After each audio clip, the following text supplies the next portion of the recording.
இப்போ நம்ம பார்க்க போகிறது 6th சோசியலில் இருக்கக்கூடிய பேரரசுகளினுடைய காலம். குப்தர்கள் வர்த்தனரை பற்றி கொடுத்துருக்கிறதுல வர்த்தனரை பற்றி பார்க்க போகிறோம்.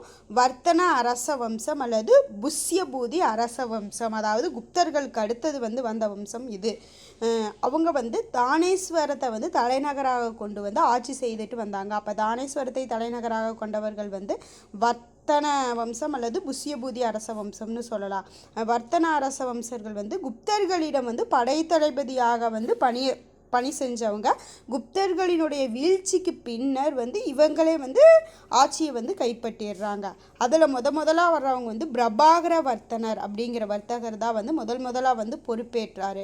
வர்த்தன வம்சத்தினுடைய முதல் பொறுப்பேற்றவங்க. அவங்க பொறுப்பேற்றதுக்கு அப்புறம் செல்வாக்கும் வலிமை மிக்க அரசாக வர்த்தன அரச வம்சம் மாறுது. அவர் இயற்கை எய்திய பின், பிரபாகர வர்த்தனர் இயற்கை எய்திய பின் அவருடைய மகன் ராஜவர்த்தனன் அரியணை ஏறாரு.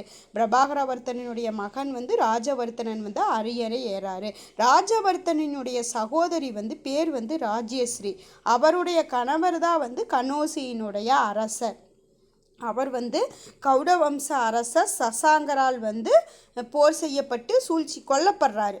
சசாங்க அரசர், கௌட வம்ச அரசர் சசாங்கரால் யார் கொல்லப்படுறா? ராஜஸ்ரீனுடைய கணவர் கண்ணோசியினுடைய அரசர் அவர் தான் கொல்லப்படுறாரு. கொல்லப்பட்டதுக்கப்புறம் ராஜஸ்ரீயை சிறையில் அடைச்சிட்றாங்க.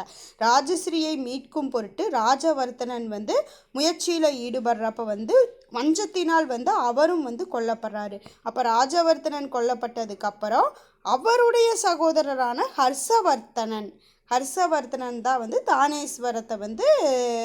தானேஸ்வரத்தை ஆட்சி செய்கிறாரு. தலைநகராக கொண்ட தானேஸ்வரத்துக்கு அரசனானார். அதுக்கப்புறம் கண்ணோசியை சேர்ந்த முக்கிய பிரமுகர்களினுடைய வேண்டுகோளுக்கு இணங்க கண்ணோசியும் அரசராக பதவியேற்கிறார். கண்ணோசி தங்கச்சியினுடைய கணவர் அரசராண்ட பகுதி. அதையும் பதவி ஏற்றதுக்கு அப்புறம் தன்னுடைய தலைநகரத்தை தானேஸ்வரத்திலிருந்து கண்ணோசிக்கு மாற்றி தன்னுடைய ஆட்சியை செஞ்சிருக்கிறாரு.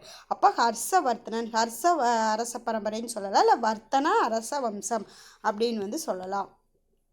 ஹர்ஷவர்த்தனினுடைய படையெடுப்புகள், அவருடைய படையெடுப்புகள் ஃபஸ்ட்டு ஹர்ஷவம்சத்தினுடைய புகழ்பெற்ற அரசர் ஹர்ஷவர்த்தனன். இவர் 41 ஆண்டுகள் ஆட்சி புரிஞ்சிருக்கிறாரு. ஜலந்தர், காஷ்மீர், நேபாளம், வல்லபி இந்த குறுநில மன்னர்கள்லாம் இவர்களுக்கு கட்டுப்பட்டவர்களாக இருந்தனர். யார்? ஜலந்தர், காஷ்மீர், நேபாளம், வல்லபி இந்த குறுநில மன்னர்கள் எல்லாம் ஹர்ஷவர்த்தனினுடைய கட்டுப்பாட்டின் கீழ் இவர்களுக்கு கட்டுப்பட்டவர்களாக இருந்தனர். இருந்தாலுமே சசாங்கல் வங்காளத்தை சேர்ந்த இவங்க சசாங்க கௌடவம்ச அரசர் இவர் தொடர்ந்து பகையுணர்வோடு தான் இவர் மேலே இருந்துட்டு வந்திருக்கிறாரு.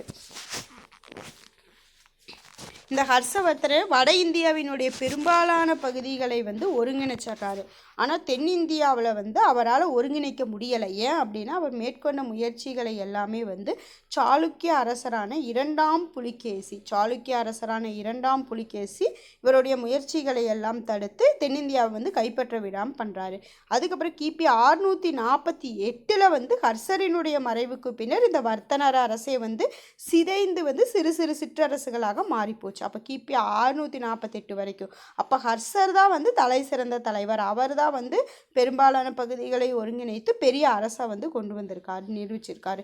சீனா ஈரானுடனான சமூக உறவு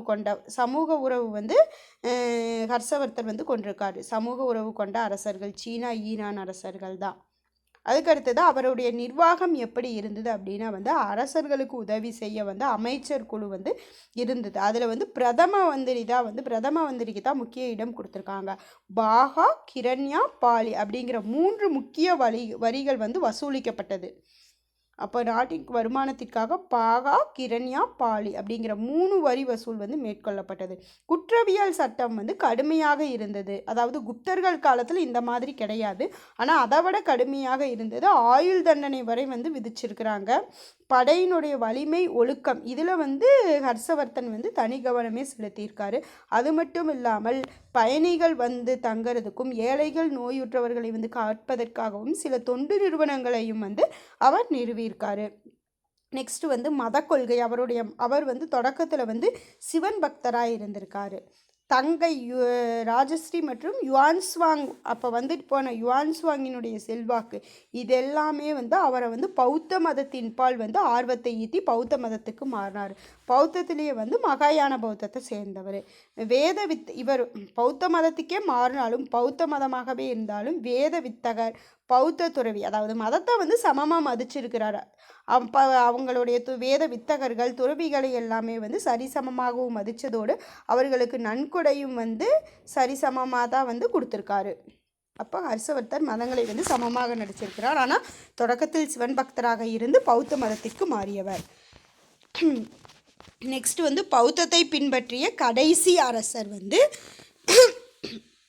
இவரை தான் சொல்கிறாங்க, ஹர்ஷவர்தரை தான் சொல்கிறாங்க. உணவுக்காக மிருகங்கள் கொள்வதை வந்து இவர் தடுத்தார். அதாவது பௌத்த மதம் என்ன சொல்லுதுன்னா, மிருகங்களை கொல்லக்கூடாது, உணவுக்காக மிருகங்கள் கொள்வதை வந்து தடுத்தவர். பௌத்த மதத்தை பின்பற்றிய கடைசி அரசரும் இவர் தான். புத்தர், சிவன், சூரியன் இந்த 3 உருவங்களையும் வந்து ஒரே நேரத்தில் வழிபட்டவர். எல்லாமே ஒருத்தர் தான். புத்தர், சிவன், சூரியன் உருவங்களை வந்து ஒரே நேரத்தில் வழிபட்டவர் ஹர்ஷவர்தர். 2 பௌத்த பேரவைகளை வந்து கூட்டியிருக்காரு. ஒன்று வந்து கண்ணோசியிலையும் இன்னொன்று வந்து பிரயாகை அப்படிங்கிற இடத்துல, 2 இடத்துல வந்து பௌத்த பேரவைகளை வந்து கூட்டியவர் வந்து இந்த ஹர்ஷவர்தர் தான்.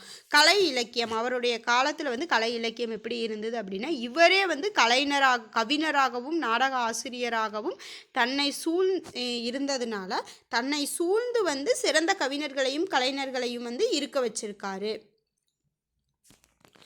நூல்கள் அது மட்டும் இல்லாமல் இவர்கள் பல நூல்களையும் எழுதியிருக்கா. அதில் குறிப்பிடத்தகுந்தது ரத்னாவளி, நாகநந்தா, பிரியதர்சிகா.